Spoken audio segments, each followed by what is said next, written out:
À chaque génération, un podcast est créé. C'est accompagné des pâtisses que Stéphanie et Bruno partagent avec vous leur visionnement de Buffy the Vampire Slayer. Ce podcast est une présentation de Terreur sur le pod et est pour un public averti. Parce que tu pourrais entendre des mots comme When you go wood, nothing's as good. Bienvenue à Buffy contre le pod.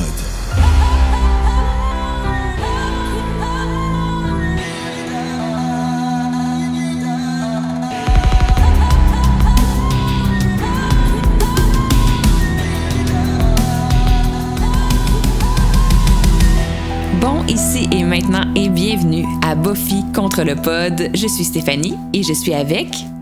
Buffy, apparemment, c'est tout le temps que tu m'appelles. Bruno! Oui! Mais c'est le même que je m'appelle dans mon histoire que j'avais écrit, Buffy. Ben oui, c'est correct, ça. mais là, pour pas mélanger personne, pour pas que ouais. les gens pensent que je suis avec Sarah Michel Gellar qui parle français, un peu grave. Ben, c'est pas moi. Non, je suis avec Bruno. Et aujourd'hui, c'est l'épisode 9. Donc, on couvre Puppet Show ou en français, La Marionnette. Et... Écoute, moi, j'avais un gros souvenir de cet épisode-là. Je me rappelais de beaucoup de choses, mais finalement, je me rends compte que je me rappelais de rien pantoute parce que je suis tombée dans le piège que l'épisode veut nous amener parce qu'on s'entend que l'épisode, c'est tu pensais que c'est ça que c'était, mais c'était pas ça que c'était. Hein? C'est ça l'épisode. C'est exactement ce que c'est. En fait, c'est le titre québécois. Oui, c'est ça. Québécois, tu pensais que c'est ça que c'était, mais c'était pas ça que c'était. Puis moi, mon souvenir, c'est que je pensais que c'était ça que c'était. Tu comprends? Fait qu'en l'écoutant, j'étais comme, ben mauditorieux. C'était pas ça que c'était. Fait que dans le fond, je pensais que je me rappelais vraiment beaucoup de l'épisode, mais pas pantoute. Vraiment? Tu pensais que c'était? Je pensais que c'était. J'ai mon esti de voyage. Ben, ça doit être Slappy là, qui t'a mené Ouais, je pense que j'ai fait un morphing time avec Slappy dans Goosebumps. Ouais. Que lui, c'était ça que c'était. Oui, lui, c'était ça que c'était. C'est ça que ça a toujours été. T'as mangé une merde, puis... Mais quand même, dans le premier... C'était pas ça que c'était dans Slappy, par exemple. Slappy 1? Slappy 1, c'était pas Slappy que c'était. C'était quoi? C'était... Faut que tu lises. Faut qu'on le fasse à frisson sur le pod. Je le dirai pas. Mais là. c'était lui le méchant? Je dirais rien. Fait que de Puppet Show. Toi, ton sentiment général sur l'épisode? J'adore. Est-ce que tes souvenirs étaient réels? Ah oui. Mais écoute, j'ai vu tellement souvent cet épisode-là que, oui, j'avais oublié qu'il était horny de même. J'avais oublié que Buffy, ça passait pas. Tu sais, comme, tout ça, là, j'avais comme pas vu cet aspect-là. Tu sais, il y a comme l'ère MeToo qui est passé où est-ce que ces commentaires-là, avant, on les ignorait. Je sais pas si tu comprends, tu sais. Ouais. Puis là, maintenant que c'est mis up front, on se rend compte que Buffy, elle les a jamais ignorés. Non. Ça a jamais passé. Fait que ça fait du bien de voir ça. Mais ouais, en effet, c'était... moi, je le trouve drôle, cet épisode-là. Tu sais, je trouve ça drôle quand Buffy elle part à courir parce que c'est Giles, finalement. Tu sais, là, Giles!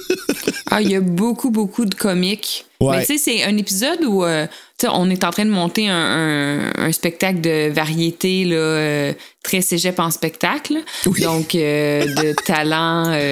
Avec Cordelia. Questionnable. Puis il y a beaucoup de burlesque, il y a beaucoup de comico dans l'épisode. Puis oui, il est assez drôle. Je pense que c'est pour ça que je l'apprécie particulièrement parce qu'il y a beaucoup de gags dans l'épisode. Puis aussi parce que je me suis fait avoir puis je savais plus c'était qui le méchant finalement à la fin de tout ça. Il ressemble tellement à Dennis qui est un pantin dans Goosebumps, la série. Dans le temps, okay. Le premier Living Dummy qu'ils ont fait le 2. C'était le premier qu'ils ont fait. Ils ont fait le 2, le 3, le 4. Go figure. T'sais. Mais ils n'ont jamais fait le 1. Sûrement parce qu'ils n'ont pas trouvé de jumelles.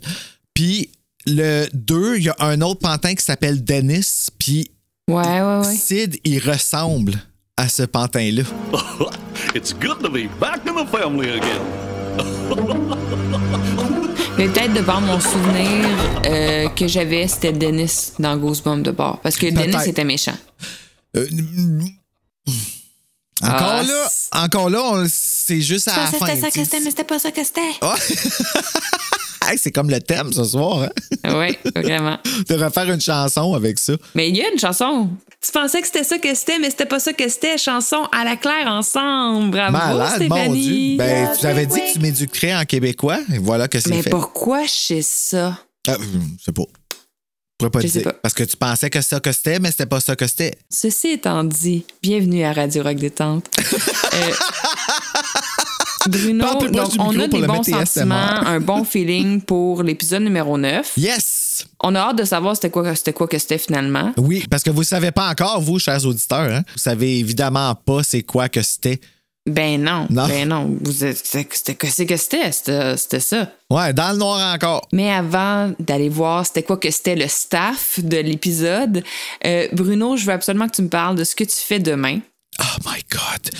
C'est un peu stressant parce que je m'en vais sur le podcast français Horror News Podcast. Que Marc, qui est dans le fond l'hôte de ce podcast-là, le créateur de ce podcast-là, il fait un épisode spécial sur Buffy. Alors, je serai sur ce panel français pour l'enregistrement et c'est moi qui est en charge de parler de la saison 1, saison 4 et saison 7, que je suis bien content parce que la 7, c'est ma préférée. Puis, je vais parler aussi de l'aspect musical de Buffy. Fait que quand que ça, cet épisode-là ici, Puppet Show va sortir, ben ça va être déjà sorti.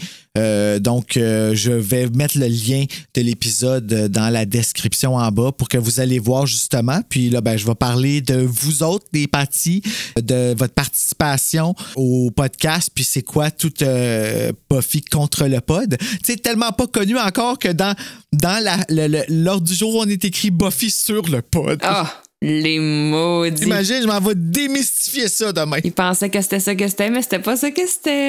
Et voilà, je vais essayer de me rappeler de ça puis de le dire comme faux demain. Si tu veux te pratiquer, écoute la toune. Une fois que la toune est rentrée, là, tu peux plus rater. Ouais, c'est parce qu'après ça, on va l'avoir dans la tête pendant des semaines. Bienvenue dans le club. Ouais, c'est ça. Bruno, je te souhaite un bon succès demain pour ta présence au podcast et je suis pas inquiète une seconde que tu vas nous représenter d'une façon incroyable. Je vais parler en joual à côté des autres, c'est sûr. Ben oui, peut-être qu'il va falloir que tu répètes quelques mots plus doucement. Surtout Mais le bon. pas ça que c'était, là, ça va être... Ils vont être comme quoi? Faut s'adapter, quoi. Ouais, c'est ça. Je vais En essayer. attendant, ben Bruno, je t'envoie au bloc 2, quoi. Oh, ben je te remercie, je te suis. Oh là là là. El Puppet Showta. Ça, c'est l'épisode de Puppet Show, là, hein, évidemment, en Je m'attendais espagnol. pas à ça. De quoi ça? Je m'attendais pas à ce que tu nous partes ça en espagnol. Je m'attendais pas, moi non plus. Ça a sorti tout ça, ça m'est venu. Un épisode qui est écrit en français, ça s'appelle comment encore? La marionnette, c'est vrai. La marionnette. La marionnette. Un épisode écrit par Rob Desautels et Dean Batali, réalisé par Ellen Pressman et mettant en vedette Kristen Sutherland, Richard Warner, qui jouait Morgan. J'ai mon cœur qui brise un peu pour lui. On va être bien honnête, là. Burke Roberts, Armin Shiberman, qui joue Principal Snyder, Jason Hampton, Natasha Pierce et Chrissy Carlson. Et bien sûr, nos acteurs vedettes. Je vais les renommer parce que ça fait longtemps que je ne les ai pas dit. Sarah Michelle Gellar, Alison Hannigan, Anthony Stewart Head, Nicholas Brandon, Charisma Carpenter. Angel n'est pas là. Après son gros épisode 7, on le revoit beaucoup moins, là. Prends un petit break. Remarquons aussi que dans cet épisode-là, on a un présage de ce qui va arriver dans l'épisode suivant, Nightmares, qui est la peur de la scène de Willow, qui est son pire cauchemar. C'est une continuité. Super, super intéressant, ça, ouais. Puis aussi, c'est l'épisode où on est introduit au malheureux personnage de Schneider, le principal. Malheureux, ouais. C'est qu'on veut pas l'avoir dans le chemin, lui. Mais il est drôle, par exemple, dans celui-là, quand il est pogne, puis qu'il leur remet dans la face qu'est-ce qu'ils viennent de faire à Giles. Ouais, il y a un peu, tu sais, un peu le syndrome de Napoléon, là. Tu sais, un petit monsieur très, très, très autoritaire, là, puis très, très sec puis pointu, là. Puis en français, ils ont vraiment trouvé une bonne personne pour le doubler parce qu'il y a le même face dans la bouche. Tu sais, là, quand il parle. Là. Ici au Québec, je pense qu'il aurait pris Yves Pépeltier pour le doubler. Ah, super intéressant, oui. À vous, là. Ça aurait été comme, tu sais, qu'il aurait pu le faire comme quand il fait un personnage que je sais pas c'est quoi le nom, le Rock et Bézarret, je connais pas les noms de leurs personnages, là, à part Madame Brassard de Brassard. Mais, tu sais, quand il sourit, là, Yves Pépeltier, là, des fois, là, puis. Intervercher les S et les CH, les Z et les J, les XU, ainsi que les jusque que. Il aurait pu prendre cette voix-là pour faire Principal Snyder parce que ça y va. Genre, si j'aime pas la face à cet homme-là, man. Ah! Il est pas fin.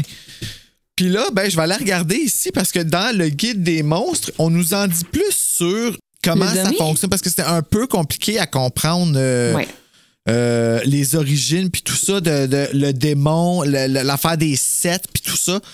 Ou à moins que tu préfères qu'on attende à quand on arrive à l'explication puis que là, je te lise qu'est-ce qu'ils disent dans le livre des monstres.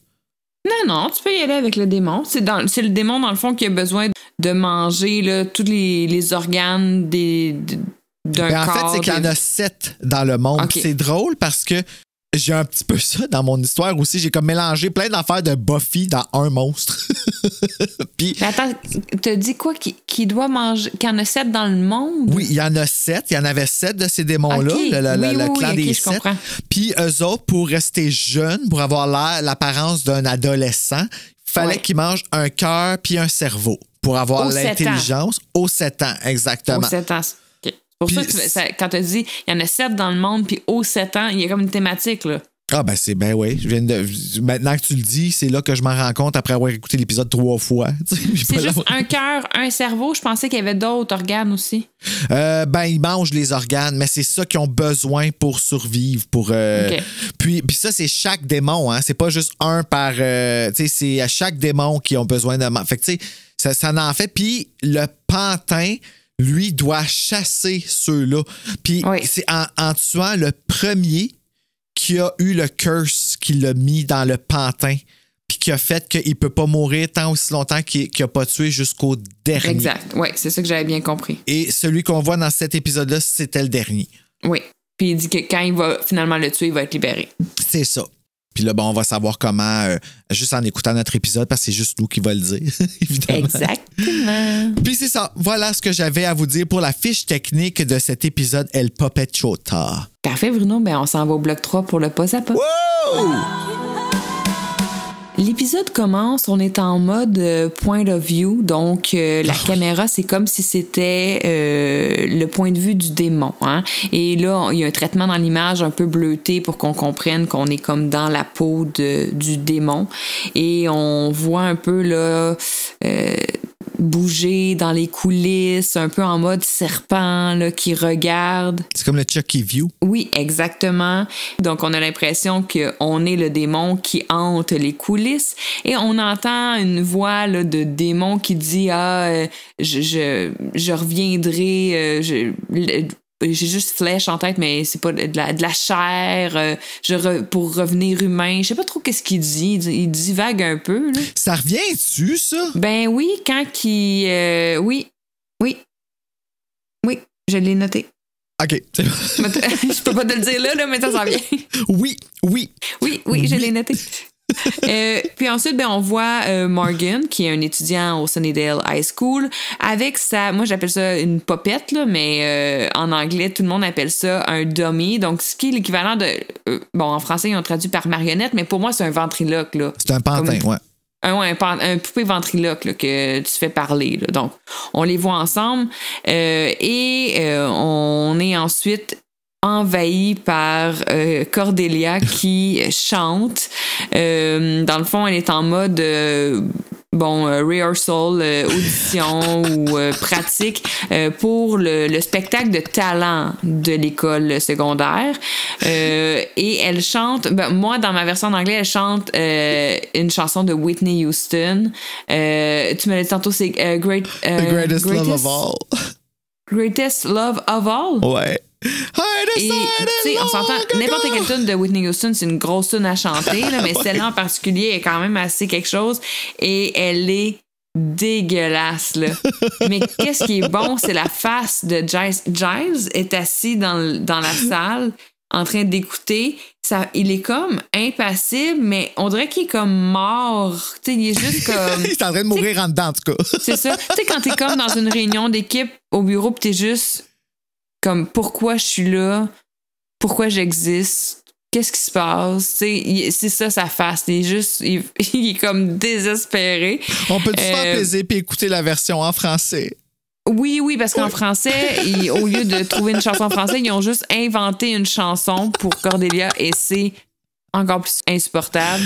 Mesdames et messieurs, Cordelia. Il faut avoir confiance en soi, c'est le secret du succès. J'ai choisi il y a longtemps de ne jamais serrer les dents. Serrer les dents. Je fais en sorte. Merci, Cordelia. Oui, merci, Cordelia. Oui, parce que Jazz en peut plus. Hein? Il commence à avoir des idées noires, donc il l'interrompt. C'est beau. On va garder ça pour le gros show, la grande finale. Donc, il la remercie. C'est la fin du monde, voilà. Et au même moment, on voit Buffy, Xander et Willow qui entrent dans ce qu'on un peu l'auditorium, la salle de spectacle de l'école. Puis ils viennent rejoindre Giles et les trois sont vraiment dans la moquerie là, parce que là ils narguent vraiment là, parce que Giles est comme responsable du spectacle. Tu sais, on avait tous un spectacle de talent au secondaire, puis on avait tous un bon professeur qui, bénévolement, sur son temps libre, organisait, supervisait. Bernadette Proulx et Paul Vachon. Et voilà. Bienvenue au Carrefour, l'école numéro 1. Et là, nous, c'est Giles qui s'occupe du spectacle et il se l'est comme fait un petit peu imposer, j'ai l'impression. Ça n'a pas de l'air plus que ça d'y tenter. Mais non, c'est Snyder qui le fait. C'est ça qu'il dit aux jeunes, qu'eux autres qui n'ont pas rencontré encore le directeur, mais qu'il est arrivé puis qu'il a imposé ça à Giles parce qu'il n'aime pas Giles, direct en partant. Exactement. Puis Buffy, Willow et Xander le narguent, le niaisent. En tout cas, ils prennent bien le temps de rire de sa gueule, d'être pognés avec ça. Mais pendant qu'ils rient de lui, il y a le nouveau directeur, Principal Schneider, qui arrive par derrière et qui les entend rire de Giles et donc il les prend un peu à part, leur dit vous pourriez faire partie du spectacle. En fait, vous allez faire partie du spectacle. Vous trois, là, je vous trouve suspect. Hier, vous avez quitté le campus. Déjà, là, il les prend en grippe. Genre, je vous watch plus que la normale, là. Exactement. Ouais. Puis, il les oblige à faire partie du spectacle, mais pas comme technicien ou metteur en scène, il les oblige à participer au spectacle de talent. Willow est comme please. Mais c'est parce que tu sais, habituellement c'est comme volontaire parce qu'il faut que tu aies un talent pour participer. Cordelia n'en a pas vraiment un, mais il faut que tu aies une grande confiance en elle. Je dirais que c'est ça son talent. Oui. Son aveuglement volontaire sur ses talents de chant. Et ce que je trouve drôle quand même, c'est que toute cette scène-là, quand on voit le trio rire de Giles, ensuite le trio se faire pogner par Principal Schneider, se faire obliger à faire le spectacle, tout ce temps-là, il y a une personne qui joue du tuba, qui fait son numéro de tuba, donc c'est vraiment comme... Ah oui, t'entends ça en arrière. Exactement. Et là, les trois, Buffy, Xander et Willow qui viennent de se faire apprendre qu'ils sont obligés de faire le spectacle.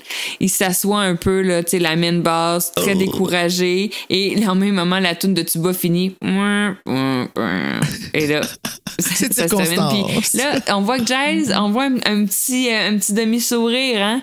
Et il n'aille pas ça qu'ils se soient fait obliger de faire le spectacle eux aussi, donc il est plus tout seul là-dedans. Et au même moment, alors que tout le monde est assis dans les bancs en train de regarder les auditions, c'est au tour de Morgan qui arrive avec son pantin, sa poupée ventriloque et qui commence son numéro.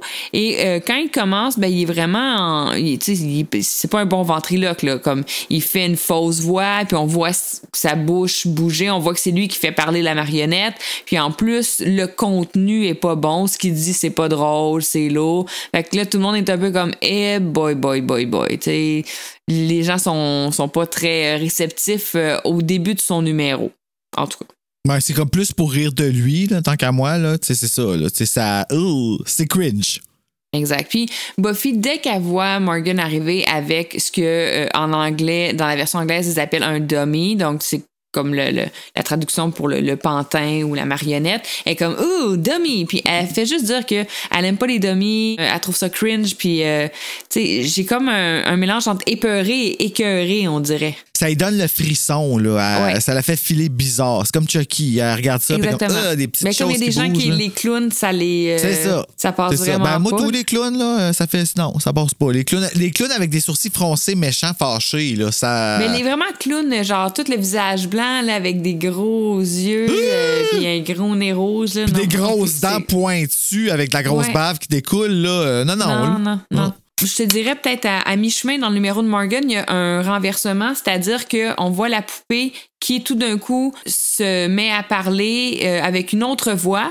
Et elle est très drôle, répartie, vraiment dans l'ironie, niaise Morgan, tout ça. Puis Morgan semble même un peu surpris, comme si c'est pas lui qui avait le contrôle, ce qui vient encore plus alimenter le fait que son numéro est bon. Tout le monde sont comme « Ah, il est vraiment bon! » Puis là, il fait semblant que c'est pas lui qui contrôle la poupée.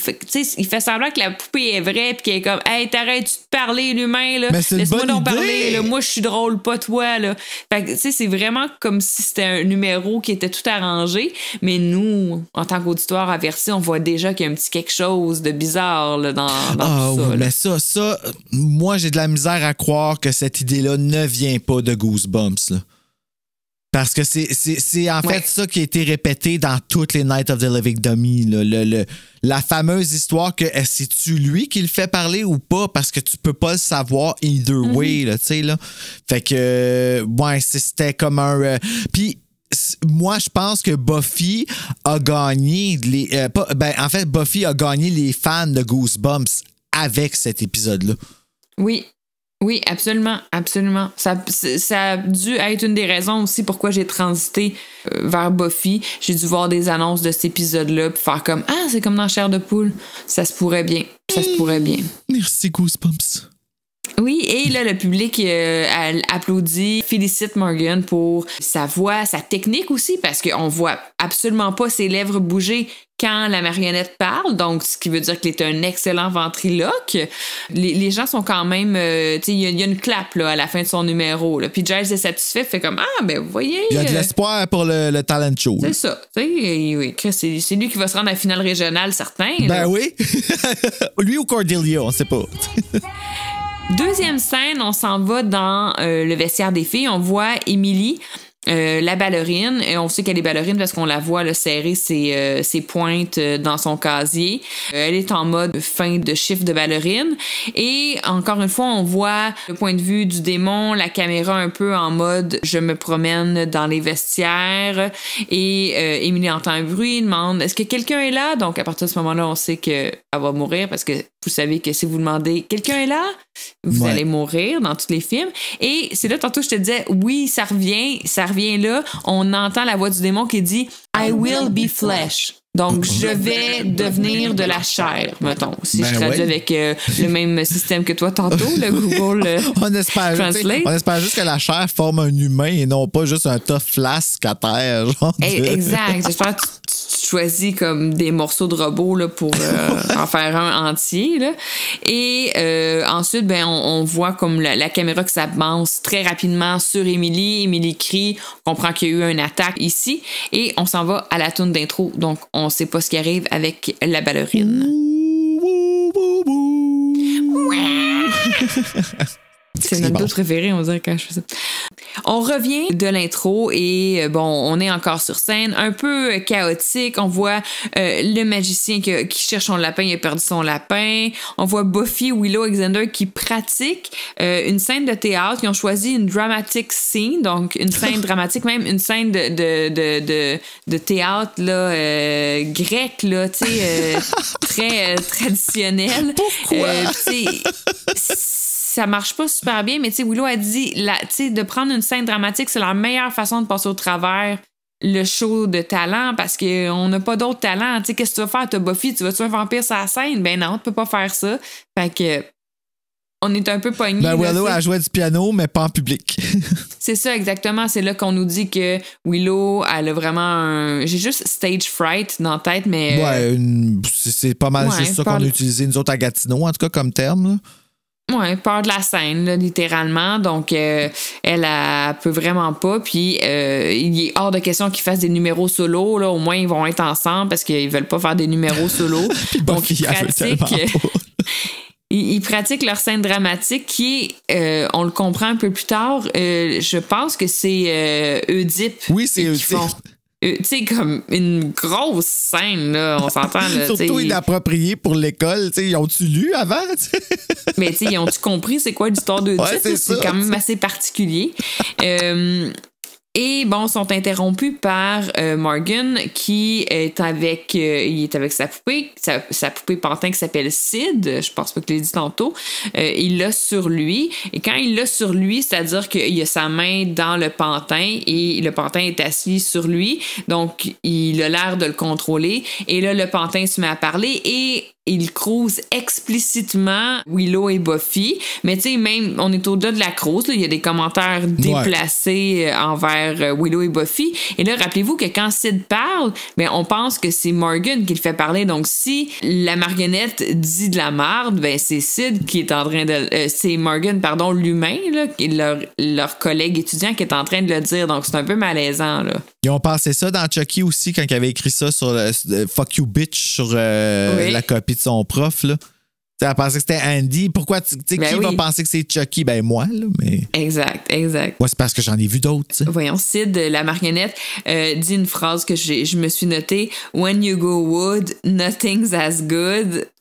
Oh my God! Ouais, mais tu pognes des échardes aussi. Et Buffy le surnomme le Horny Dummy parce qu'il est vraiment comme un mononcle cochon, là. Oh, ouais. Il va le dire à sa nièce que sa jupe est courte puis qu'il aime ça, là.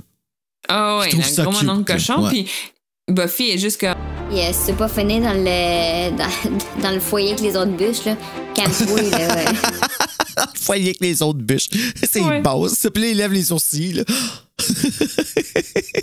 Puis ensuite, on voit Giles qui est en conversation avec le nouveau directeur, M. Schneider, qui lui dit moi, je veux de la discipline, je veux remonter la réputation de Sunnydale, il y a trop de meurtres de cheerleaders qui partent en feu, puis...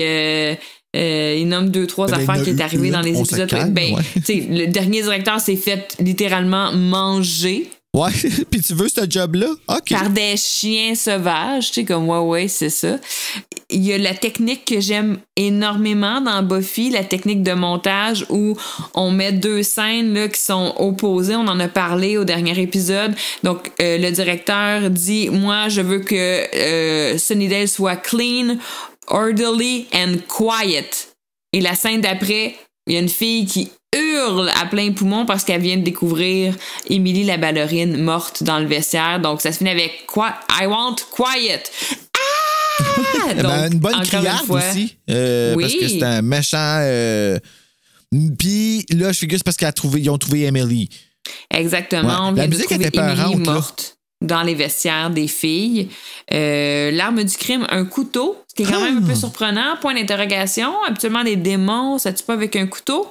Mais le plus important aussi, c'est qu'elle a été retrouvée morte sans son cœur. Son cœur a été arraché. Tout à fait normal. Donc là, il y a comme une espèce de petit moment où la triade avec Giles se questionne. Démon, point d'interrogation, psychopathe? Est-ce que ça se pourrait que ça soit un humain qui ait fait ça? T'sais, couteau, arracher le cœur. En tout cas, ça sonne pas très vampire dans tous les cas. Donc, on se pose des questions, on tourne un peu en rond. Puis, pas Buffy, elle est sûre que c'est démoniaque, là. Oui, Buffy, elle reste démoniaque. Et Giles, comme à l'habitude, c'est-à-dire comme on l'a vu dans l'épisode 8, Moloch, l'épisode 6 de Pâques, il est incrédule. Hein? Au début, il est comme, je pense pas. Oui, c'est bizarre. Je me rappelais plus de ça. Oui, pourtant, pour un gars qui a été envoyé sur ce poste-là pour être Watcher d'une tueuse de vampires, à qui il dit de se fier à son instinct? Sur de Hellmouth, Comment ça te prend autant de temps avant d'embarquer dans le béto quand je te Ouais, dis qu'il y a c'est un ça. démon dans la maison? Dans le béto. Embarque dans le béto aussi. T'es dans le béto parce que c'est ça C'est toi que qui l'as c'était. construit le béto, embarque dedans, tu comprends? Il est comme un peu... Parce que là, au début, il est comme, je sais pas trop. Ouais, mais il écrit encore vampire avec un grec, lui, hein. Oui, c'est ça, vampire. Ça vient avec les dents quand tu le dis. Oui, il y a des petites dents sur le bord des Y. Oui, c'est vraiment ça. Canines. Donc, il leur accorde pas trop, il leur dit pas qu'ils ont raison, il leur dit pas qu'ils ont tort, il leur dit, allez questionner un peu les gens. Puis là, il y a quand même un montage de scène là, plutôt dynamique, intéressante, où on voit chaque personne à l'interviewer. Interroger subtilement un étudiant. Là, je pourrais pas te redire, puis aussi, on ne connaît pas tous les noms, là, mais Buffy interroge quelqu'un, Giles interroge le magicien, Willow interroge... Elle interroge la fille du band, c'est ça? Ouais, la fille au tuba, peut-être? Je sais pas, mais Xander, il interroge Cordelia. C'est ça que je me suis noté. Et c'est extraordinaire parce que Cordelia est comme j'ai tellement de peine, je peux pas croire que c'est arrivé à Emma. Puis là, Xander, il est juste it was Emily. Tu sais, Elle dit Emma pas was le bon my nom. best friend. Oh my God. She was my best friend, Emily. Ouais, c'est ça. Elle a même pas le bon nom. Et une des bonnes quotes de l'épisode aussi, elle termine en disant, tu sais, imagine, là, ça aurait pu être moi. Puis Xander dit juste comme, comme on peut rêver. On peut espérer. Ça arrive jamais. La dynamique Xander-Cordelia, ça marche extrêmement bien. C'est pas pour rien qu'à un moment donné, il y a quelqu'un dans le brainstorm de la gang de scénaristes qui ont fait « Hey, ça, tu me matches ensemble, tu me fais plus de scènes ensemble. » Ça marche super, super bien parce que lui, il peut aller super loin dans son ironie. Puis elle tu sais, c'est comme si elle catch pas, puis elle est clueless de non, ça. elle ou en tout cas, elle catch, elle l'entend, elle choisit de pas l'entendre. c'est ça. Ils sont comme dans deux tunnels, puis c'est ça. Une fois de temps en temps, la lumière passe, mais sinon, c'est assez intéressant de les voir ensemble. Donc, bon, petite enquête. Et ce qui ressort de cette petite enquête-là, c'est que tout le monde pointe vers Morgan. On parle qu'il est bizarre, qu'on a vu la ballerine parler avec Morgan vers la fin de la journée, que Morgan, souvent, il se tient la tête. On dirait qu'il n'a pas l'air bien. En fait, je pense même que c'est le magicien qui dit « Je l'ai vu se chicaner avec sa marionnette. » Donc, tout le monde pointe son doigt vers Morgan, qui est le jeune homme qui possède la marionnette. And we have a winner. And we have a suspect. Ouais. Justement, Buffy entre dans l'auditorium et elle surprend Morgan en train de s'obstiner avec sa marionnette. T'sais, ouais, mais c'est quand même à cause de la façon que quand elle est rentrée, puis la façon que la scène est placée, t'es encore pas sûr qu'il est en train de parler. Nous autres, on s'en doute, c'est sûr, là, parce qu'on a vu Goosebumps, on est des pros. Mais Buffy, je peux comprendre qu'elle doute encore, là. Oui, puis après ça, il dit « je suis en train de pratiquer mon numéro », mais ouais, c'est ça. Ça a l'air bizarre un peu. Elle questionne Morgan sur Emily. Il y a de l'air suspect, on va dire comme ça. Puis rapidement, oui, sa défensive. Il prend Sid, puis il le met dans sa boîte, là, parce qu'il y a une boîte là, pour mettre la marionnette. Puis là, il se met comme à avoir une espèce de mot de tête, étourdissement. Il doit s'asseoir, il tient sa tête. À un moment donné, elle pose une autre question et c'est Sid qui répond. Il dit « Hey, c'est beau, là, laisse-le tranquille. » C'est bizarre parce que c'est supposé être Morgan qui fait parler Sid. Puis le Sid répond. Là, c'est comme un peu bizarre. Puis il a mal à la tête, Morgan, en même temps. Fait que ouais, c'est ça. Puis c'est un peu le moment, je pense, pour elle où c'est comme, OK, là, c'est sûr qu'il y a quelque chose avec la marionnette parce que en mettant Sid dans la boîte, Morgan lui dit à demi-mot « It's him ». C'est comme s'il essayait de stouler la marionnette. De la hinter, ouais. Donc, c'est un peu bizarre. Puis, à ce moment-là, Buffy regarde vers la marionnette et la marionnette est tournée vers elle puis elle fixe Buffy puis ça fait peur pour vrai. Full Chucky! Ces 2 secondes-là, elle est comme « Ah, mon Dieu! » Tu sais, il est dans la boîte puis elle fixe alors que le 2 secondes, sa tête n'était pas tournée vers elle. Fait que ça, c'est vraiment bizarre. Il ferme la boîte. La scène finit là.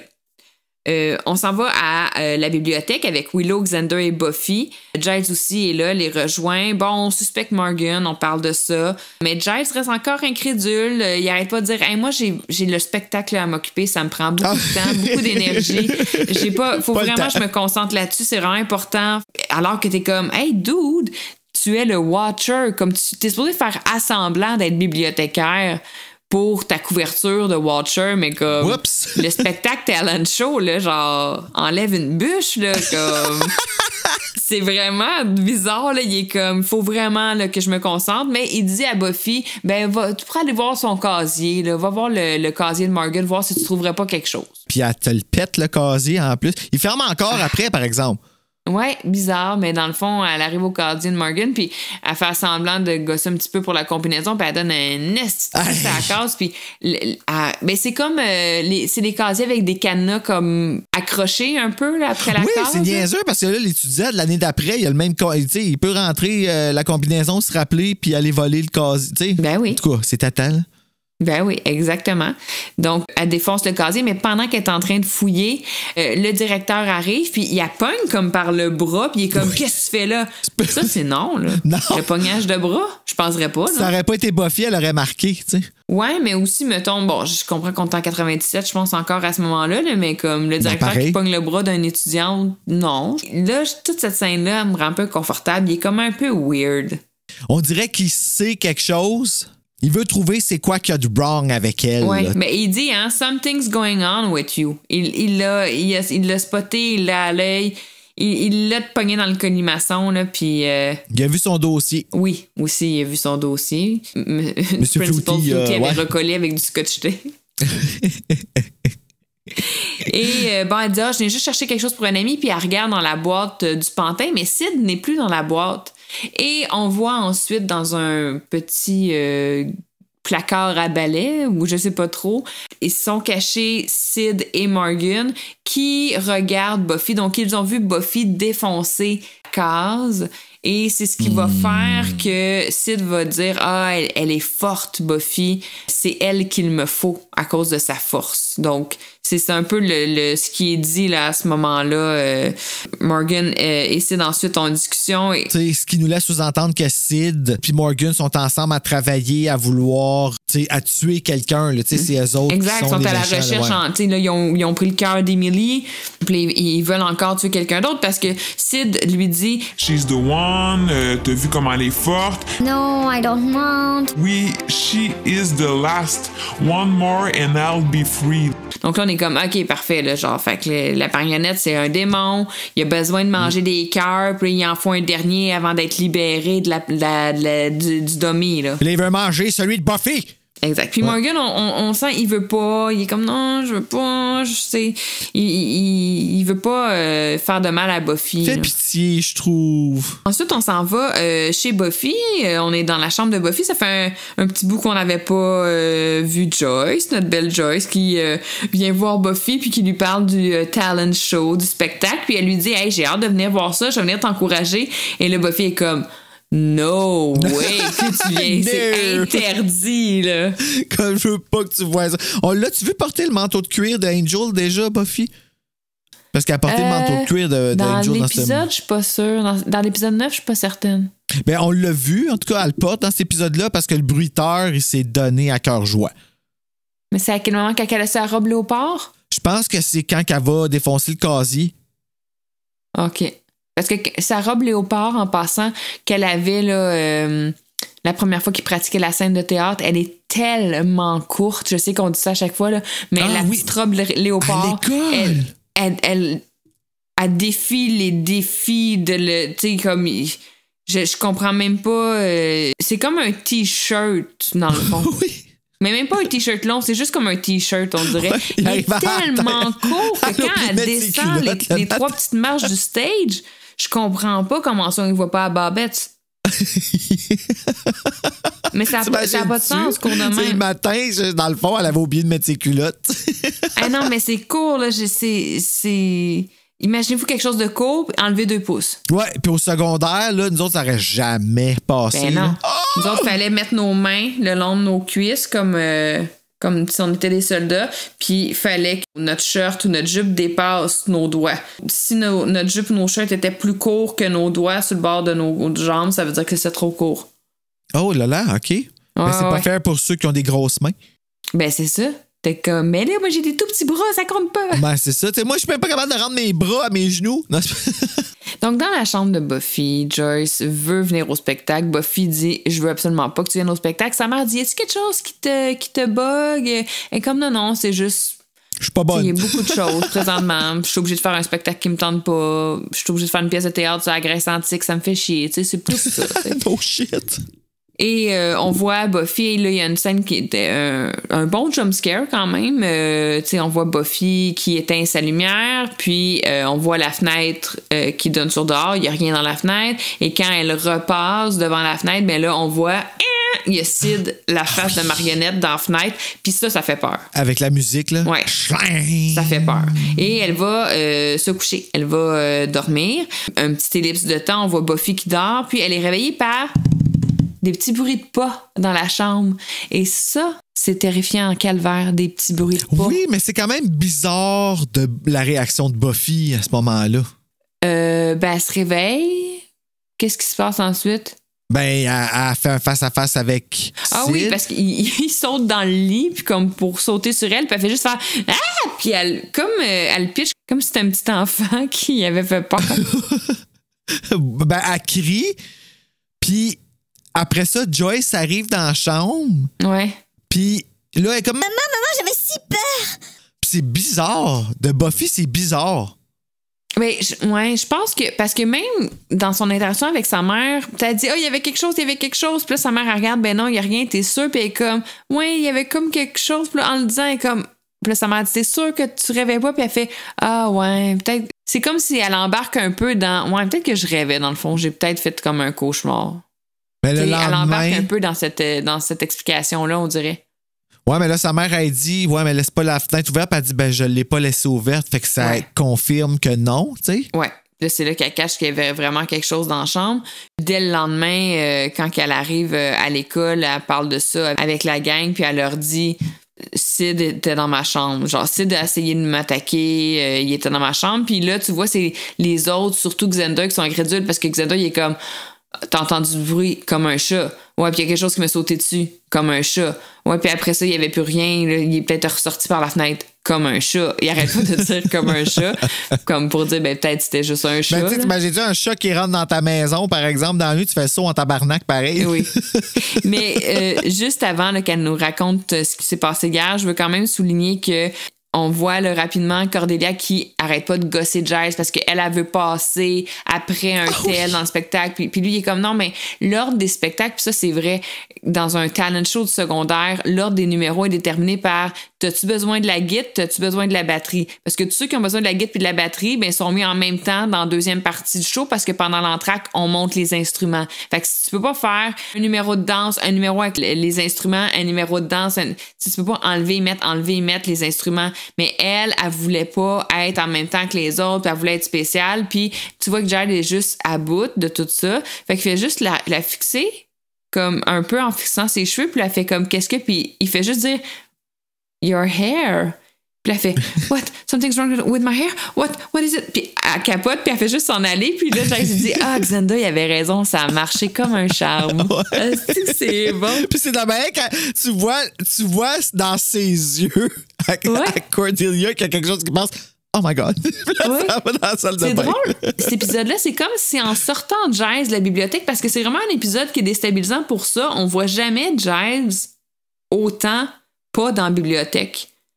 Dans cet épisode-là, il est beaucoup en dehors de la bibliothèque, puis en le voyant en dehors de la bibliothèque, on le voit, tu sais, je l'ai vu sourire quelques fois dans l'épisode, ce qui arrive vraiment pas souvent quand il est dans son rôle de Watcher dans la bibliothèque. Ouais, ben là, il agit farceur, puis tout, là, ouais. De petit sourire en coin quelques fois. Il y avait du fun à niaiser Cordelia, en tout cas. Oui, ça c'est sûr. Donc, bon, on croit oui et non à l'attaque du dummy sur Buffy. C'est pas trop clair, mais Giles trouve dans une de ses bibles de démons un démon qui a besoin d'organes. Donc, comme tu as dit tantôt, aux 7 ans, il doit trouver un cœur, un cerveau pour garder sa forme humaine. Et sinon, il y a comme une espèce de un dessin, une gravure de à quoi ressemble le vrai démon quand il est dans sa version démon. Super beau. Ça, c'est genre, tu vois ça sur Tinder, tu swipes à droite tout de suite. Là. Ça, c'est, Ça fait tourner une tête sur la rue, en tout cas. Go, go, go, donne-moi ton adresse. Là. C'est Paulette. Oh, Ensuite, on s'en va dans un cours. J'écris cours de politique, mais là, regarde, laissez-moi une petite ça a l'air marge d'être de la manœuvre. même prof que dans le premier épisode, puis qu'elle demandait la question à Steve, puis qu'elle n'a jamais eu la réponse. Là. Mais Ça c'est a un l'air- cours de quoi? D'histoire ou de politique? Je sais pas. Je pense que c'est d'histoire. OK. On est dans le cours d'histoire politique. Oui. Et là, il y a quelque chose de super weird que je comprends pas. À quel moment on a autorisé Morgan d'avoir sa poupée ventriloque avec lui, assis sur ses cuisses dans la classe pendant le cours? Et puis avec la main dans le dos. Ouais, il la tient, puis genre, c'est parce que c'est dans le cours d'histoire, là, comme, laisse-la, tu sais, au pire, t'es comme, je veux pas la laisser dans ma case, j'ai peur de me la faire voler, ok, tu la laisses dans sa boîte à côté de ton pupitre, mais sorti de la boîte, assise-toi, la main dans le chandail, comme si t'étais en train de faire un spectacle, pendant le cours. Ben, pas un peu dans bizarre, la ça? série Victorious, il y a un personnage qui a un puppet avec lui tout le long. C'est comme une deuxième personnalité de lui, genre. Ouais, mais là, C'est dans il y a pas un Victorious intervenant aussi. scolaire qui va intervenir, quelque chose, je peux pas... Non, il chante souvent. OK. Le monde Mais chante. une autre chose super weird, c'est que Buffy est comme assise en diagonale en arrière de Morgan et la poupée est retournée et ouais. fixe Buffy. Mais comme...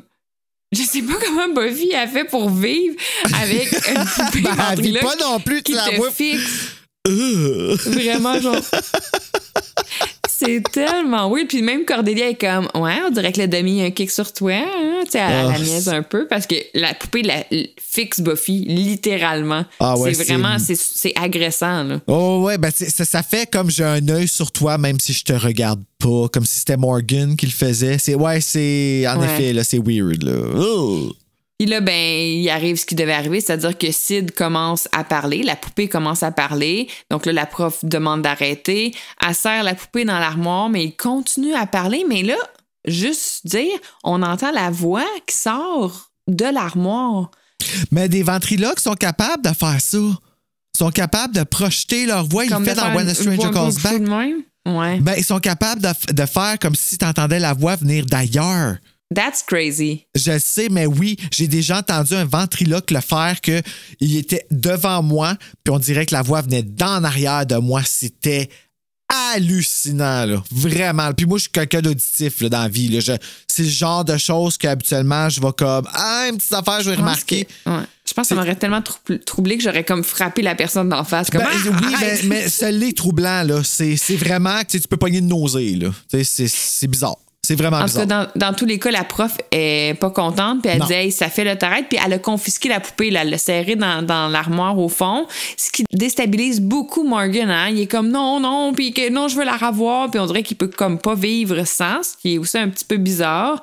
À la fin du cours, on le voit revenir en classe pour demander à la prof, est-ce que je peux réavoir ma poupée? Oui, mais quand elle ouvre l'armoire, la poupée est plus là. Elle a disparu. Mais elle n'a pas disparu, en fait, c'est que Xander l'a pris, il l'a avec lui à la bibliothèque, et lui, il est toujours en mode incrédule, vous allez pas me faire accraire que la poupée est vivante. Après tout ce que t'as vu, vraiment, OK.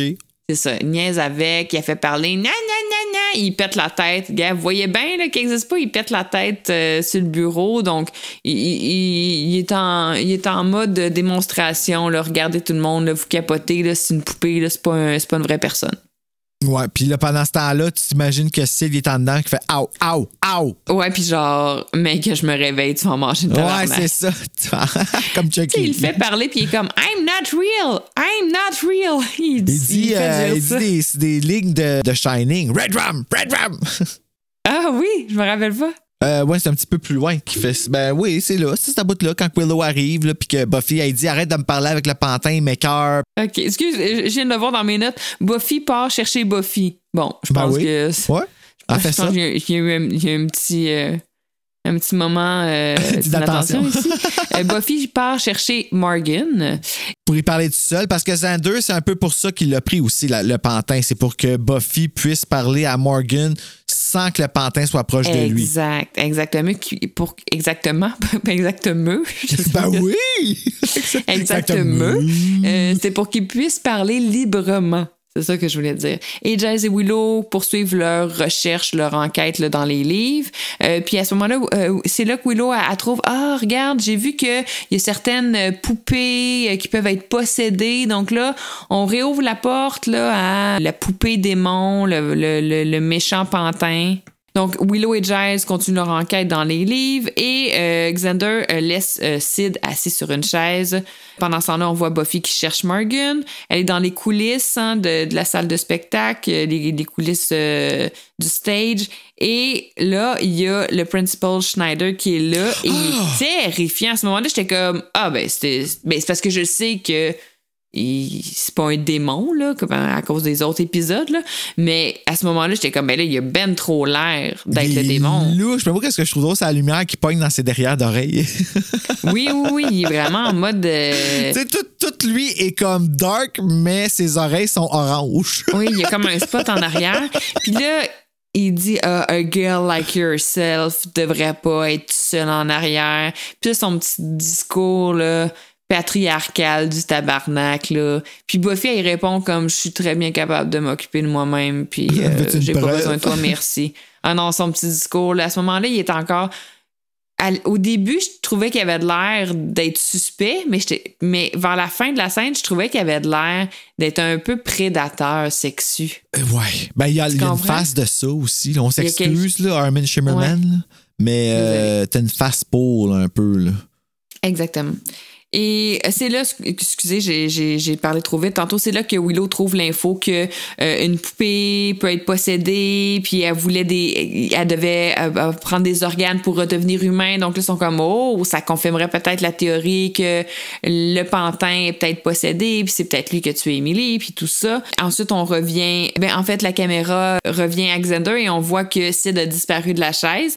Et quand Xander réalise que le pantin a disparu, il fait juste crier, puis il dit « He's gone! » Et là, mais ça vient un peu confirmer les choses. Là, parce que... mais Willow est drôle, là. Quand Giles puis Willow, il arrive, genre, puis il dit le puppet, Xander, il est rendu debout de sa table.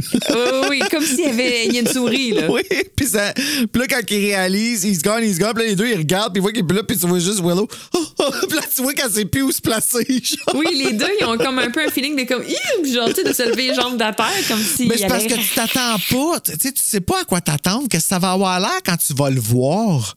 Mais tu sais, t'as l'impression que c'est un peu le genre d'attaque au mollet, là. Tu sais, il t'attaque la jambe, là. T'sais. Oui, comme le petit Gage dans Pet Sematary, là. Tu veux pas que ça t'arrive, là. Oui, exact. Oh. King! Oui, c'est ça. On retrouve Buffy dans les coulisses qui s'est débarrassée du directeur pédo et elle entend un bruit et elle découvre Morgan qui est au sol. Et là, comment le plan est fait, c'est qu'on voit le corps de Morgan au sol, mais il y a quelque chose, un accessoire quelconque qui cache un peu son visage. Donc, on voit pas ce qui lui est arrivé au visage, mais Buffy dit à voix haute, t'as réussi à avoir un cerveau, comme si elle s'adressait... au démon, là, elle dit quelque chose de même à voir. Donc, on comprend... ça a comme sauvé une couple de pièces de maquillage, là. Oui, exactement. On comprend que Morgan s'est fait enlever le cerveau. Ouvrir la tête, ouais.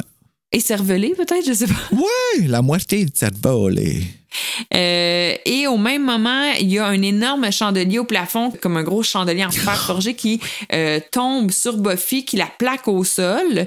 Puis elle passe out un peu, là. Ça la sonne quand même parce que ça prend un certain temps à revenir à elle. Quand elle revient à elle, elle voit les petits pantins courir, là. On le voit, le puis il court autour d'elle. C'est stressant, cette bout-là. Parce qu'elle pognait les deux bras en plus entre deux chandeliers, fait qu'elle peut pas bouger. Là. Exact. Puis Sid arrive avec le gros couteau qui ressemble vraiment au couteau qu'on a vu dans la scène, le couteau qu'il avait trouvé sur la scène de crime de Emily. Là. Fait que c'est pour ça que le même, là, mais... Je pense pas. Mais c'était dans le même kit de couteau, par exemple. Ouais. Ils l'ont acheté en même temps. Ils ont eu un spécial 2 pour 1. C'est pour ça qu'ils en ont acheté un pour sa mère. Oui. Lui, il n'avait pas donné. Puis là, il essaie de la poignarder, mais elle est comme pognée en dessous du chandelier, les bras, puis elle essaie juste de tasser sa tête, puis lui, il est comme ting, ting, ting, puis il essaie de la poignarder, le petit Chris de pantin du sauvage. Un repeat de Chucky 1 avec la scène de Chris Sarandon. Absolument, absolument. Dans le char. Et Buffy réussit à se défaire là, du chandelier et j'ai écrit bataille, mais pas ben de bataille finalement, parce qu'à partir du moment où elle réussit à se dépogner, elle la cote au mur, puis c'est pas mal fini, là. Eh ben, il y a une petite prise de bec, là. Ouais. Puis là, c'est bizarre parce que les deux, ce qu'ils se disent, ça leur prend un petit temps, mais ils font comme « Ah, qu'est-ce que tu dis là? » Parce que lui dit « Bon, tu réussiras pas à redevenir humain. Ben, toi non plus, tu réussiras pas à redevenir humain. » Puis là, tu sais, Buffy est comme « Ah, pourquoi tu me dis « Mais je suis humaine, de quoi tu parles? » Tu sais, il y a comme un espèce de moment où ils sont comme « Ah, quoi? » Les deux, ils s'arrêtent pendant qu'ils s'en vont se tuer, les deux, puis de coup, ils sont comme « Hein? » Oui, vraiment. Et c'est le moment, tu pensais que c'est ça que c'était, mais c'était pas ça que c'était. Et voilà. Parce que la scène suivante, on s'en va à la librairie, c'est parce que j'écris en anglais, excusez, à la bibliothèque, et on voit tout le monde assis un peu en mode... on écoute l'histoire. Tout le monde est assis autour là, de Sid, et Sid raconte son histoire. Comme la société de minuit. Oui, vraiment, vraiment. Ils sont tous assis, puis ils l'écoutent, puis Xander, lui, approuve au bout, là, parce que dans son speech, il y a plein de commentaires comme quoi que les filles sont... Ouais, dans le fond, c'est comme un vieux... tu sais, dans le fond, c'était un tueur de démons, c'est ça qu'on comprend, un chasseur de démons. Ouais. En tuant un démon, à un certain moment, il a reçu un curse, une malédiction, puis c'est là qu'il a été transformé en poupée pantin. Ouais. Il fallait qu'il tue les 7 démons pour pouvoir être libéré. Fait que ça fait des années, comme des 100 ans, là, qu'il essaie de comme... Mais moi, ce que je me demande, c'est quoi son lien avec Morgan? Tu sais, comment ça s'est fait, ça? Tu sais, c'est ça que je me demandais. Oui. Ça, on nous explique jamais. Puis c'est à partir du moment où Morgan disparaît parce que bon, il se fait tuer. Il était comme un peu accessoire là, dans le fond. On pense que c'était le pantin qui était accessoire à Morgan, mais c'est vraiment Morgan qui était l'accessoire du pantin. Là. Puis c'est dommage parce que il y avait beaucoup à développer avec lui, je trouve. Il y avait comme... Il aurait pu... En tout cas, sa mort était à passer dans le beurre, mais elle aurait pu... Je sais pas, il y avait quelque chose. Morgan, il me touchait, moi, ce personnage-là. Oui, puis là, dans le fond, ce qu'on comprend, c'est que avec le cerveau de Morgan, parce que Morgan s'est fait tuer pour son cerveau, le démon a comme réussi et donc il va rester encore humain pendant 7 ans. Donc, ce qui est un peu une déception parce qu'ils ont un peu manqué leur shot de l'empêcher de tuer quelqu'un d'autre et d'avoir l'organe qu'ils recherchaient. Mais il reste quand même... ils veulent quand même essayer de le trouver, de c'est qui, parce qu'ils sont convaincus que le démon déguisé camouflé en humain fait partie du spectacle. Donc, c'est un peu une conclusion qui tire. Donc, la marionnette et Buffy décident de un peu s'allier ensemble pour trouver le méchant démon. Le méchant démon du spectacle. Le clou du spectacle. Le clou du spectacle. Et voilà. On voit Giles qui est en coulisses avant le spectacle. Cordelia est super stressée, rochante. Et Buffy et Sid sont comme assis, je sais pas comment l'expliquer, mais tu sais, sur une scène au théâtre, des fois en haut, on a des espèces de passerelles pour les techniciens pour aller installer des spots de lumière. Donc, c'est littéralement comme une petite passerelle en bois et vraiment en hauteur. Et Buffy et Sid sont assis là-dessus en train de discuter. Donc, ils sont vraiment comme en haut de la scène. Puis, ils discutent. Elle lui dit que c'est la tueuse. Et là, c'est là que Sid lui explique que s'il réussit à tuer le démon, le 7e démon, donc le dernier, mais il va être enfin libéré. Mais libéré, ça veut pas dire redevenir humain. Il redeviendra jamais humain. Donc, libéré, ça veut dire enfin mourir, s'en aller puis arrêter d'être une maudite marionnette là, qui se fait mettre la main dans le chandail. Là. T'imagines-tu comment ça doit être plate? À un certain point, là, t'es comme... mais aussi comme, tu sais, j'imagine tu manges pas, tu goûtes rien, tu peux pas vraiment bouger par toi-même. Faut tout le temps que tu aies un humain pour te faire avancer puis un peu être complice de tes affaires. Tu prends pas le métro, là, comme on s'entend. T'imagines-tu rentrer dans le métro puis un pantin tout seul assis là? Oh my God, ça fait peur, ça. Ça fait peur. Et là, il y a un bout que j'ai pas compris. Pour trouver c'est qui le tueur, le démon, ils ont dit, fais le Power Circle avant le spectacle, c'est-à-dire une espèce de cercle de tous les artistes du spectacle, puis le démon sera sûrement pas là. Donc, la personne qui va manquer, la personne qui va s'absenter du spectacle, mais ça va être elle, le démon. Mais là, ils font l'espèce de Power Circle, c'est-à-dire réunir tout le monde avant le spectacle en rond pour se souhaiter bonne chance un peu, mais tout le monde est là. Et moi, à cette scène-là, ma réponse, c'est à quoi ça servait, ce tabarnak? Ça servait à dire que, peut-être que le démon, soit qu'il fait pas partie du groupe ou il a pas fini. Ah, OK, ouais. OK, je comprends. Et là, Buffy saute de la passerelle sur la scène. OK, tout le monde était là, ça veut dire que le démon est peut-être pas dans le show finalement. Fait que là, point d'interrogation, ça nous ramène au red herring de c'est peut-être le directeur finalement. Il y a on ça. On retourne faire des recherches. Exact. Puis là, Sid s'en va. Et là, vu qu'il part un peu vite, puis que Buffy est comme il est où? Il est parti. Là, ça aussi, ça m'a comme ramené un doute de comme c'était-tu lui finalement? Puis c'était toute de la merde, son histoire de chasseur de démons. J'ai eu un doute sur Sid à ce moment-là. Bout de la merde, ouais. Mais pourquoi qu'il est parti encore? Je me rappelle plus. Je le sais pas. Puis à ce moment-là, il y a Giles qui voit le directeur dans l'ombre, dans les coulisses, super creepy comme... Encore une fois, avec la lumière derrière les oreilles. Ouais, t'es comme, voyons, qu'est-ce qu'il y a? Il est donc bien rushant, ce directeur-là. Pourquoi il est là? Il a de l'air super weird. On n'a aucune idée encore. Ouais. Et c'est là que Buffy, dans les coulisses, un peu en mode enquête, il y a comme une substance gluante qui lui tombe sur l'épaule, puis là, elle regarde, puis il y a littéralement un cerveau complet, un cerveau humain, là, qui lui tombe dans les mains. Qui grouille encore, le cerveau, ça fait comme du jello, là.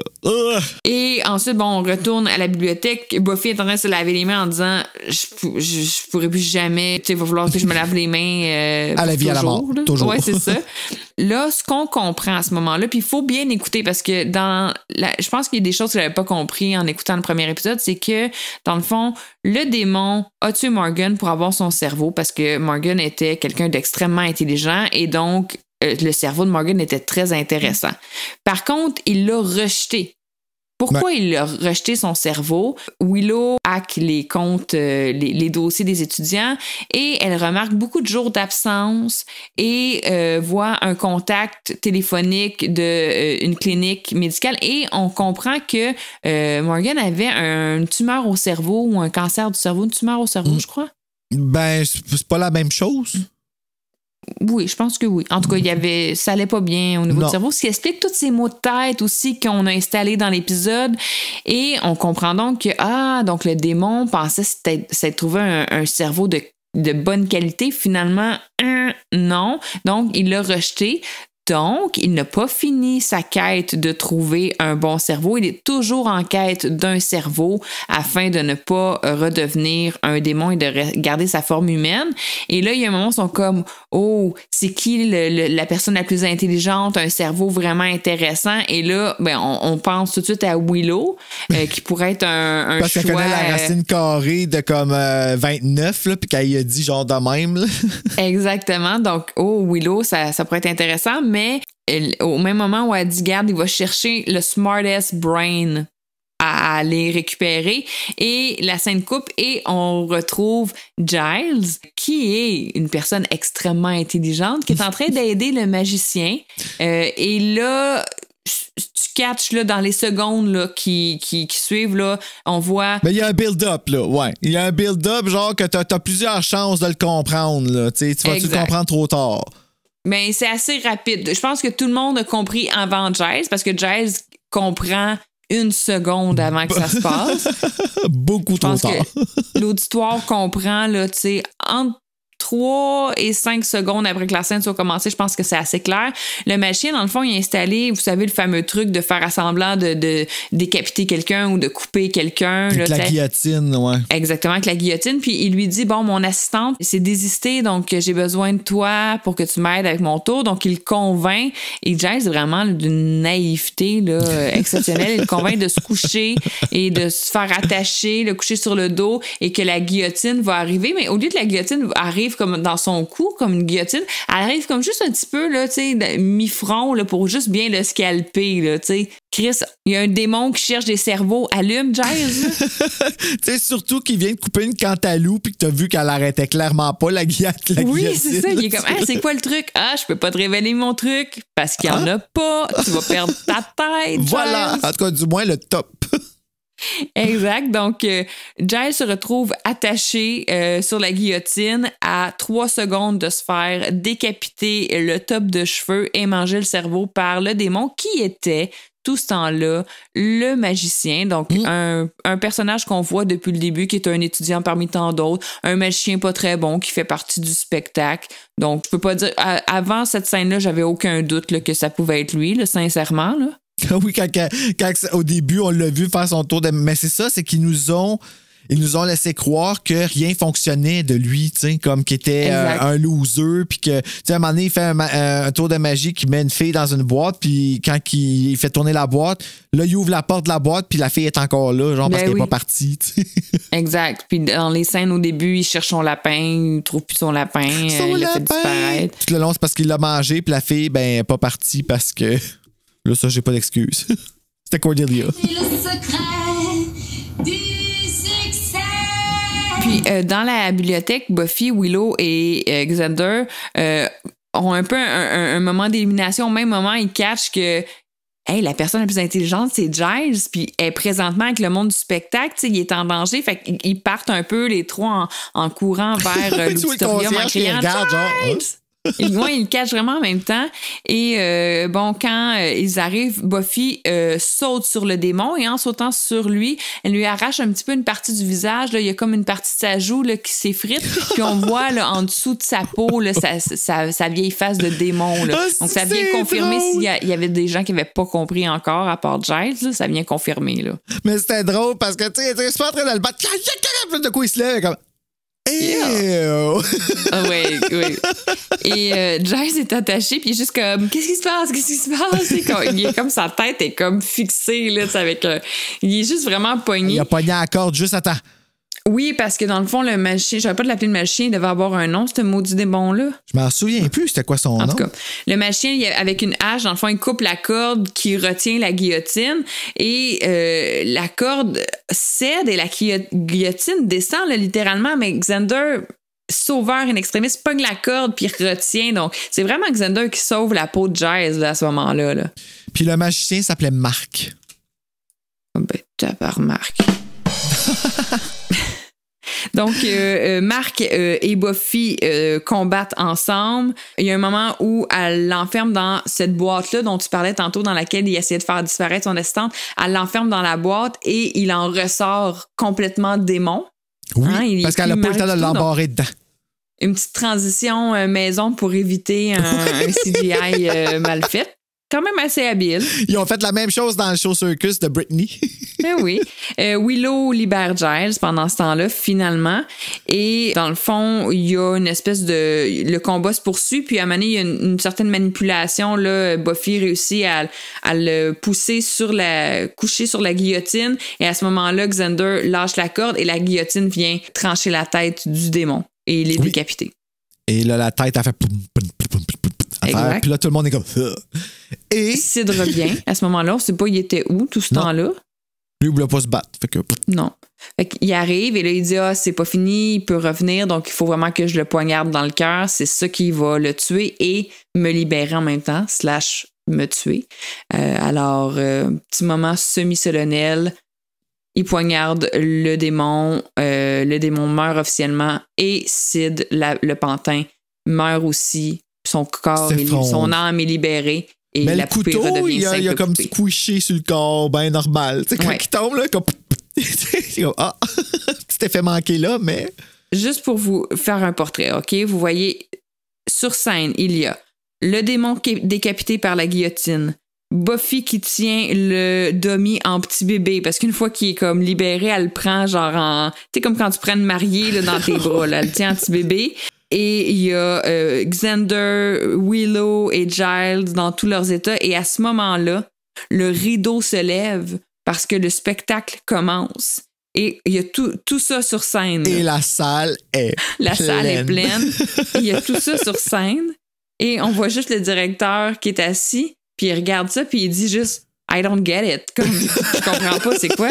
Et là, il dit « Est-ce que... It is avant-garde ». C'est ça d'art moderne. Ça serait quoi le message? C'est tellement drôle comme I don't fin get d'épisode, it. genre. Tout le monde est comme ça à la scène, genre, ah, tabarnak. Comme avec le. Comment tu peux justifier qu'il y a un démon qui est décapité sur la scène puis que tu tiens une marionnette dans tes bras? Comment? Tu sais, à moins que tu fasses comme. C'est une scène de Boris Vian, tu sais, très théâtre de l'absurde, mais tu sais, ça a pas de sens. Mais finalement, c'était pas si pérudipe, là. Ben justement, ils nous ont gâtés parce que, bon, le générique commence un peu, mais on a une espèce de petit bonus. On voit quand Buffy, Xander et Willow font leur scène de Oedipe, là, de théâtre de l'Antiquité grecque. Et c'est épouvantable. Buffy a de l'air de s'en calisser. Xander est comme ben trop dedans, intense. Puis à un moment donné, il se perd dans son énergie, puis il fait juste avoir un blanc, puis là, il sait plus quoi dire. Et Willow est juste stoïque, est comme complètement effrayée, terrifiée, elle dit rien, puis à un moment donné, elle fait juste partir en courant dans les coulisses. C'était improvisé, ça a l'air, ça. Mais ce petit scène bonus-là, c'est du petit bonbon. Miam, miam, miam, miam, miam. Surtout quand Xander puis Buffy se collent. Ouais. Buffy apprend le bâton. Oui. Non, c'est juste... Tout est bon pour elle. La Xander qui se donne ben trop, t'es comme, calme, toi, enlève une bûche, toi aussi. Là, c'est vraiment, vraiment drôle. Et l'épisode termine là-dessus. Et c'est la fin. C'est la fin! C'est la fin de Buffy! La marionnette. On n'oublie pas qu'elle s'appelle Bichette, hein? Fait que là, on va aller voir qu'est-ce qu'ils en ont passé. Le monde de ça, hein? On s'en va au bloc 4. Wouh! Mais quelle aventure, Stéphanie! On a essayé de partir un Facebook. Ça n'a pas marché. Caroline de Bin, il pensait qu'on était un dummy ou quoi? Je pense que oui, honnêtement. Ça a juste pas passé pas en toute leur affaire. Tout était beau, tout était là, puis on avait même des gens qui commençaient à nous ajouter, puis tout. Puis là, d'un coup, ça a fait comme... Un peu plus... Ouais. Dans le fond, Facebook nous a fermé notre compte parce qu'ils disent qu'on n'est pas une vraie personne. Ce que je comprends dans les faits, dans le sens... C'était une page Facebook... pour le podcast Buffy contre le pod. Donc, non, on n'était peut-être pas une vraie personne, mais on n'usurpait pas l'identité de personne non plus. Donc, en tout cas, selon les règles de Facebook, ils ont fermé notre compte. Donc, on est en train de regarder ça pour les options alternatives. On va vous revenir là-dessus, là, mais pour l'instant, notre compte Facebook est mort aussi vite qu'il est né. Ouais. Puis ce qui est quand même bizarre, en tout cas, je l'ai pris un peu personnel parce qu'ils m'ont demandé d'envoyer un selfie, puis j'ai envoyé un selfie. Mais t'aurais puis pu là, te forcer. En plus, la photo était super belle. J'étais comme, C'est vraiment une joke. J'étais dans mon One Piece des Minions, en plus, tu sais. C'est-tu, ils ont regardé cette fille et ils ont fait non, pas une vraie personne, ça. C'est quoi? Je sais pas, mais en tout cas, je l'ai pris un peu personnel. Fait que là, le monde, vous avez pas pu nous écrire autant que vous auriez voulu nous envoyer des messages où ça a été un petit peu plus difficile, mais on en a eu quand même 2. Good. T'sais, ces gens-là voulaient. Là. Alors, je vais commencer avec Caroline Terrien. Voilà ce qu'elle dit.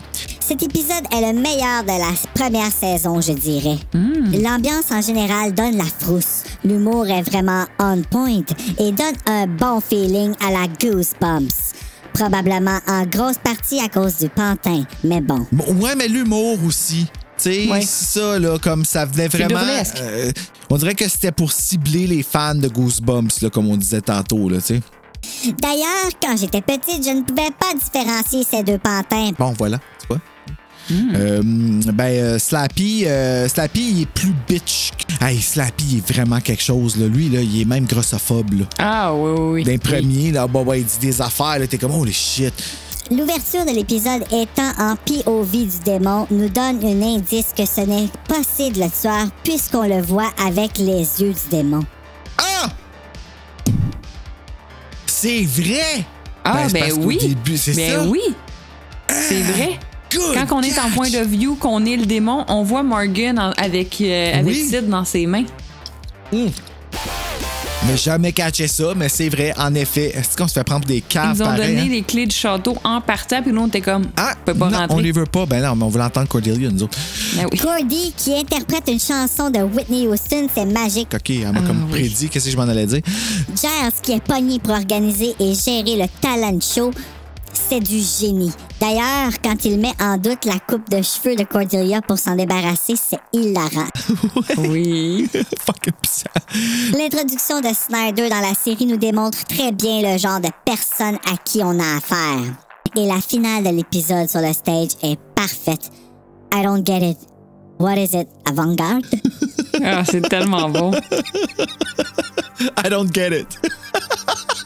C'est vrai que c'est fucking drôle. Oh, merci, Caroline. Oh, oui. God, on a vraiment vécu l'épisode. Un bon résumé de tous les grands moments de cet épisode. Est-ce que je suis fucking crampé encore? Puis là, on a eu aussi un message de Miguel. Alors, Miguel, on t'écoute. Hey, salut les Stéphanos et les fans de Buffy. Donc, ma tête sur l'épisode. Mais en fait, ça a été un épisode que j'ai vraiment aimé, même que... En souvenir, je pensais de me rappeler de l'épisode en tant que tel. Je me rappelais de la pièce de théâtre, de l'ensemble et bien sûr de la marionnette. Mais je me souvenais pas que finalement la marionnette était gentille puis était de le bord de Buffy. Puis je me suis rappelé par la suite que ce personnage-là revient dans le jeu vidéo... comment ça s'appelait déjà? Buffy Chaos Blade. C'est le deuxième jeu de Buffy qui se passait... Je pense dans la saison 5, mais Sid, la marionnette, revient dans le jeu pour combattre The First. Je me rappelle pas comment on l'appelle en français, mais The First en tout cas. La force. Puis j'ai bien aimé ça. J'ai remarqué aussi, puis je l'ai écouté en français puis en anglais. J'ai remarqué qu'à un moment donné, Xander ou Alex dit pas la même chose. Donc en anglais, à un moment donné, il fait une référence à un personnage de film que le film c'est Usual Suspect qui dit Does anybody else feel like they've been Kaiser Soze? Qui est le fameux méchant du film. Je veux pas en dire plus si vous l'avez pas vu. Puis en français, il dit... Je crois que la marionnette nous a bien eu.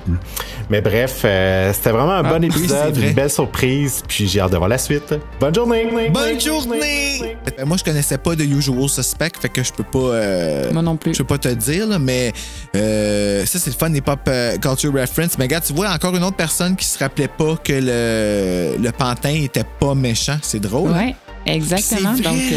Chaos Bleed. Hey, moi, là, j'avais acheté ce jeu-là parce que je travaillais au Vidéotron. Puis, je l'avais acheté des tablettes quand ils ont décidé de le vendre, le jeu. Et le jeu était tellement magané que le bout où est-ce qu'il fallait qu'on batte...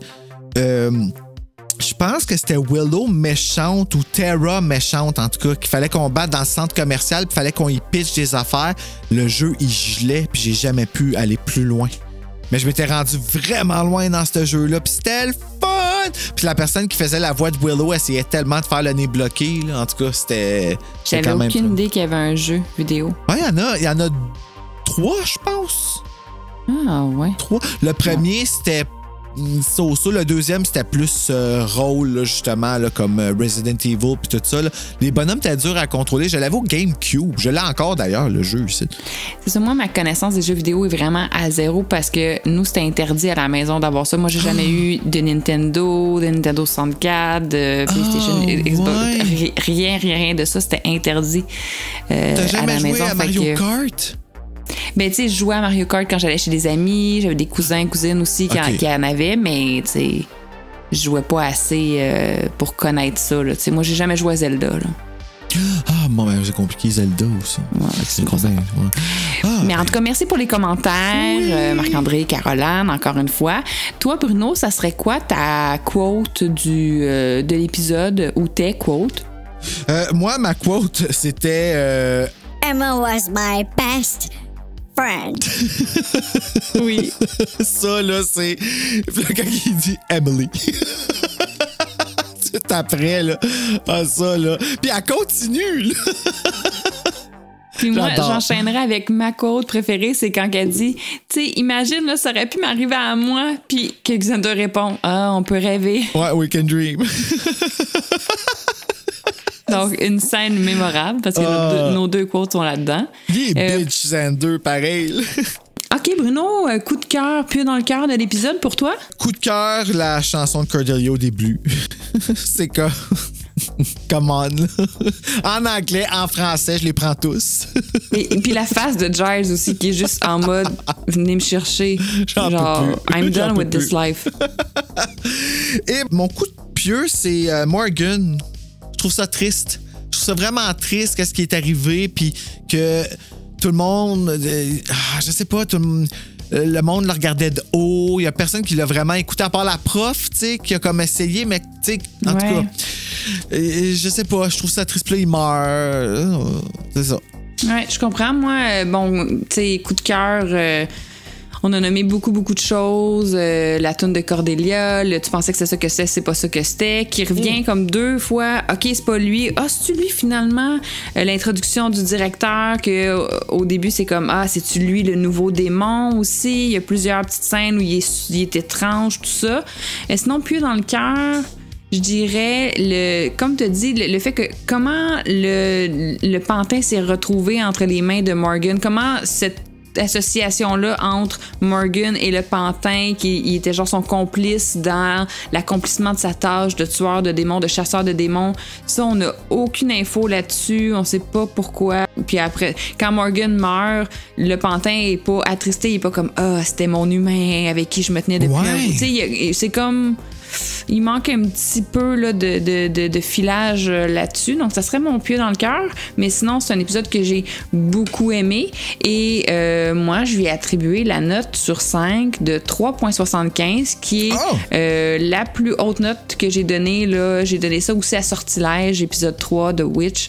Witch, pardon. Donc, 3,75 sur 5, moi, que j'ai donné. On est vraiment proche parce que moi, j'ai 3,8. Wow! Fait que, ouais, on a vraiment pratiquement le même avis là, sur cet épisode-là. Puis oui, c'est un go-to, là. Ça serait... d'ailleurs, il était inclus dans le coffret VHS. Il y avait 6 épisodes. C'était 2 épisodes par VHS. Puis cet épisode-là, c'était le premier du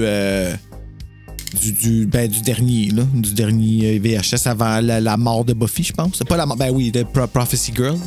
OK, parfait. Ben écoute, un gros épisode. Et puis la semaine prochaine...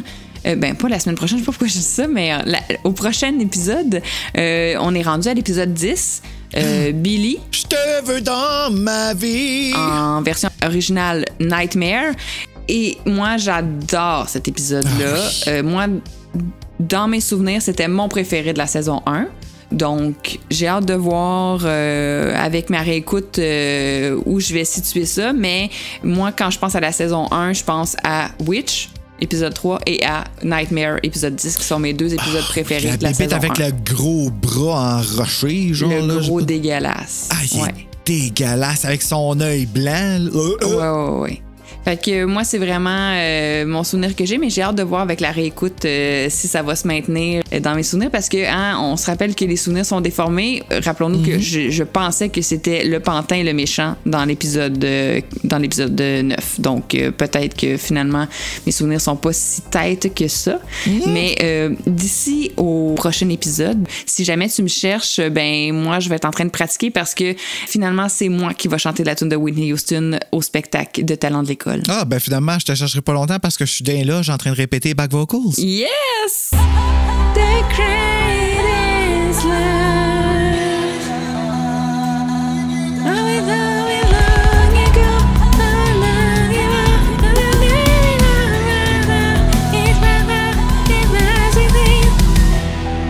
Je l'ai pas posté encore sur Instagram, j'aurais dû le mettre avant d'enregistrer. Il y a une petite eulogie sur lui, là. Comment il s'appelle encore? Pas Warren, là, parce qu'on vient de parler de Warren avant l'enregistrement. Là. Morgan? Morgan, Okay. parce qu'il est mort. Ah oui. Et attends un petit peu, là, je vais l'aller. in memoriam. Morgan, Il y a tellement de monde qui est mort dans cette école secondaire-là qui devait avoir 2 pages d'étudiants puis 8 pages de mémorium là, dans il y l'album de a finissant, 3 pages de memoriam. Quand même. 2 pages d'étudiants. Et, ça te donne un indice là, et puis ça dit His dry wit and quiet intelligence will always be remembered fondly. Fait que pour traduire, ça dit que son